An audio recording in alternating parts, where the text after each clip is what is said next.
Ciaphas Cain, hero of the imperium! Caiaphas Cain, hero of the imperium!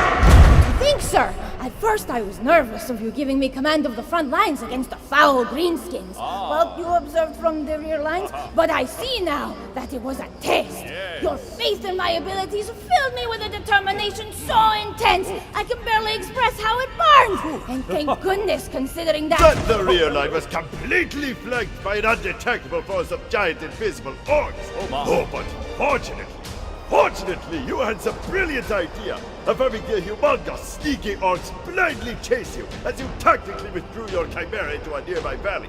But my lord, Commissar Cain, how you bravely waited at the edge of a mighty cliff, seemingly cornered, for the orcs to get just close enough so you could shoot a weak spot in the rock behind them, and then fearlessly drive right through the greenskin horde, just fast enough to survive as a whole cliff face crumbled, plunging the orcs right into another stealthed orc force that was going to flank our front lines! Holy shit! In the heat of the moment, you used our enemy's momentum against itself, and bravely risked your own life to achieve it! Not only did you defeat the enemy in one fell swoop, sir, you saved all of our lives! All hail Ciaphas Cain, hero of the Imperium! Caiaphas Cain, hero of the Imperium! What is up, guys? It's the Sound Alchemist, and today, as you can see, we are talking about Ciaphas Cain. So what we have seen here is a little short from none other than the infamous Bruva Alphabusa. Man, I wish they would come back and grace us with their little animations, because their satire is on point when it comes to 40K. And speaking of satire, the lore of Ciaphas Cain is really interesting because this guy acts like he's the boss, acts like he's the hero of the Imperium. He's basically used as propaganda to recruit new people into the Astra Militarum because they want to be this guy, this badass, this all-powerful. Unbeknownst to the masses, he's actually scared shitless most of the time. It's pretty much the exact characterization as King from One Punch Man, if you know about it, where he is pretty much considered the #1 warrior, but in reality, it's all just a bunch of circumstances that leads him to appear this way.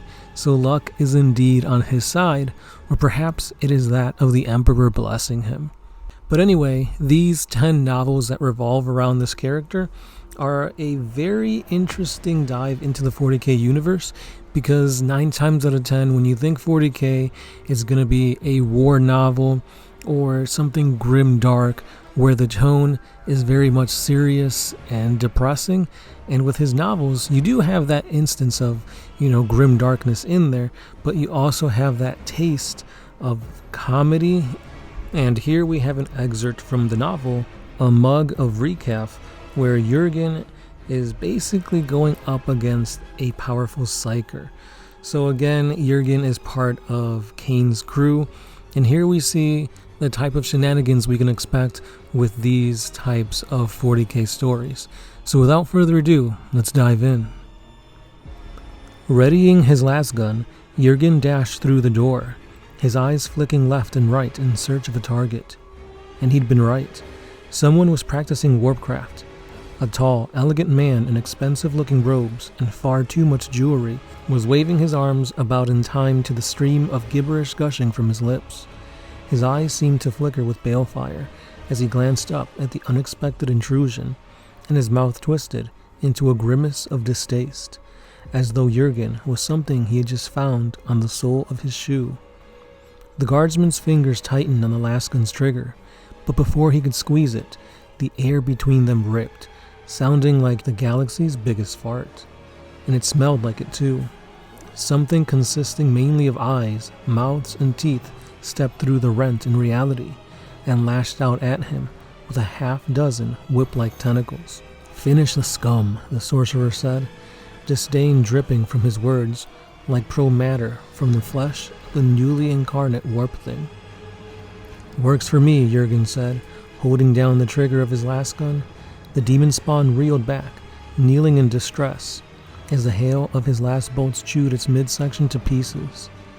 It was far from the first such thing Jurgen had encountered in his years of fighting at the Commissar's side, and in his experience they were never as tough as they were made out to be.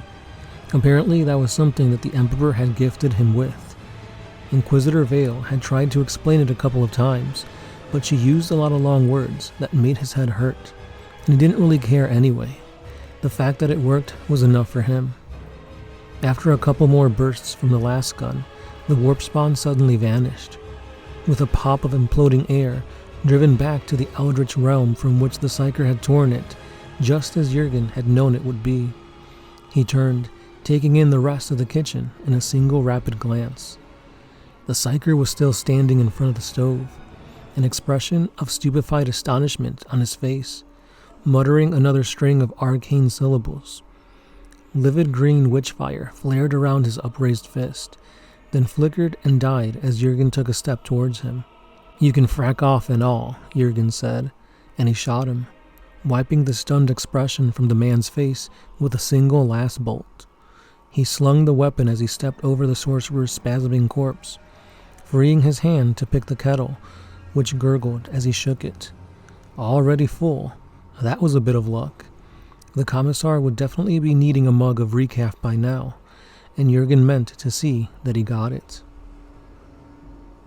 So here we see that Jurgen, once again, with the aid of dumb luck, is able to take on enemies and opponents on a higher level than that of him. He just has taken out not only a demon, but a chaos cultist capable of wielding warp magic. And without even giving it two thoughts, he took both of those guys out in the blink of an eye.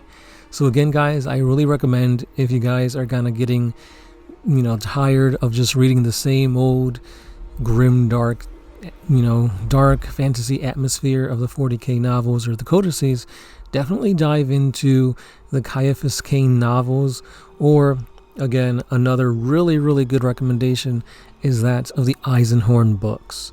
So again, let me know what novels are your favorite from all of the 40K novels out there, be it Siege of Terra or anything else, and we'll keep the conversation going in the comments. Thanks again for watching, commenting, liking, and subscribing, and as always, this has been The Sound Alchemist, part of One Mind Syndicate, and I'll see you guys in the next one.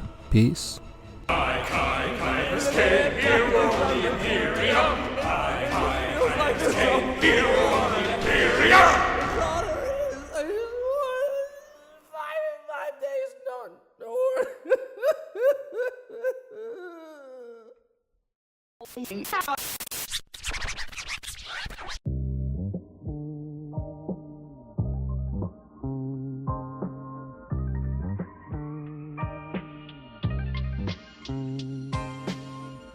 what a beautiful